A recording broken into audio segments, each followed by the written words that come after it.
ರಾಜ್ಯದಲ್ಲಿ ಮುಂದೆ ಎಲೆಕ್ಷನ್ನಲ್ಲಿ 28ಕ್ಕೆ 28 ಕ್ಷೇತ್ರವನ್ನು ಗೆಲ್ತೀವಿ ಅಂತ ಬಿಜೆಪಿಯ ರಾಜ್ಯಾಧ್ಯಕ್ಷ BY ವಿಜಯೇಂದ್ರ ವಿಶ್ವಾಸ ವ್ಯಕ್ತಪಡಿಸಿದ್ದಾರೆ. ಕರ್ನಾಟಕದ ಎಲ್ಲ ಕ್ಷೇತ್ರಗಳನ್ನು ಕೂಡ ನಾವು ಗೆಲ್ತೀವಿ ಅಂತ ವಿಶ್ವಾಸ ವ್ಯಕ್ತಪಡಿಸಿದ್ದಾರೆ. BS ಯಡಿಯೂರಪ್ಪ ರಾಜ್ಯಾಧ್ಯಕ್ಷರಾಗಿದ್ದಂಥ ಸಂದರ್ಭದಲ್ಲಿ 26 ಕ್ಷೇತ್ರವನ್ನು ಗೆದ್ದಿದ್ವಿ. ಈಗ ಅದಕ್ಕಿಂತಲೂ ಹೆಚ್ಚು ಸ್ಥಾನ ಗೆಲ್ಲೋ ಸವಾಲು ನನಗಿದೆ. ಭ್ರಷ್ಟ ಕಾಂಗ್ರೆಸ್ ಸರ್ಕಾರ ಅದರ ಆಡಳಿತದಿಂದಾಗಿ ಜನ ಬೇಸತ್ತಿದ್ದಾರೆ. ಇದಕ್ಕೆಲ್ಲ ತಕ್ಕ ಉತ್ತರವನ್ನು ಜನ ಕೊಡ್ತಾರೆ ಅಂತ ವಿಜಯೇಂದ್ರ ಹೇಳ್ಕೊಂಡಿದ್ದಾರೆ.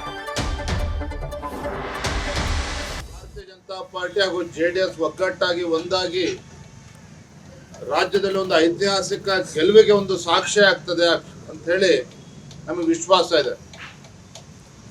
ವಿಶೇಷವಾಗಿ ನಮ್ಮ ಗುಲ್ಬರ್ಗ ಲೋಕಸಭಾ ಕ್ಷೇತ್ರದ ಬಗ್ಗೆ ನಾವು ಹೇಳೋದಾದ್ರೆ, ರಾಜ್ಯದಲ್ಲಿ ಕಾಂಗ್ರೆಸ್ ಸರ್ಕಾರ ಅಸ್ತಿತ್ವಕ್ಕೆ ಬಂದ ನಂತರ ಕಾನೂನು ಸುವ್ಯವಸ್ಥೆ ಸಂಪೂರ್ಣವಾಗಿ ಹದಗೆಟ್ಟಿದೆ. ಗುಲ್ಬರ್ಗ ಜಿಲ್ಲೆನಲ್ಲಿ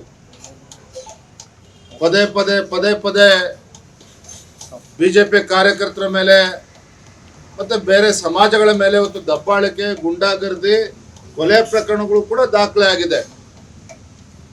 ಮಂತ್ರಿಗಳು ಉಪದೇಶ ಕೊಡ್ತಾರೆ, ರಾಜ್ಯಕ್ಕೂ ಉಪದೇಶ ಕೊಡ್ತಾರೆ, ಗುಲ್ಬರ್ಗ ಜಿಲ್ಲೆಯಲ್ಲೂ ಕೂಡ ಉಪದೇಶ ಕೊಡ್ತಾರೆ. ಇಂಥ ದುಷ್ಟ ಕಾಂಗ್ರೆಸ್ ಸರ್ಕಾರಕ್ಕೆ, ಗುಂಡಾಗರ್ದಿ ಮಾಡ್ತಾ ಇರ್ತಕ್ಕಂಥ ಕಾಂಗ್ರೆಸ್ ಸರ್ಕಾರಕ್ಕೆ ಮುಂದಿನ ಲೋಕಸಭಾ ಚುನಾವಣೆಯಲ್ಲಿ ಗುಲ್ಬರ್ಗ ಲೋಕಸಭಾ ಕ್ಷೇತ್ರದ ಮತದಾರರು ತಕ್ಕ ಉತ್ತರವನ್ನು ಹಿಂದೂ ಕೂಡ ನೀಡಿದ್ದಾರೆ. ಈ ಬಾರಿನೂ ಕೂಡ ಬಿಜೆಪಿನ ಗೆಲ್ಲಿಸೋದ್ರ ಮೂಲಕ ಕಾಂಗ್ರೆಸ್ ಪಕ್ಷಕ್ಕೆ ತಕ್ಕ ಉತ್ತರವನ್ನು ನೀಡ್ತಾರೆ ಅನ್ನೋ ವಿಶ್ವಾಸ ನಮಗೆ ಸಂಪೂರ್ಣವಾಗಿದೆ.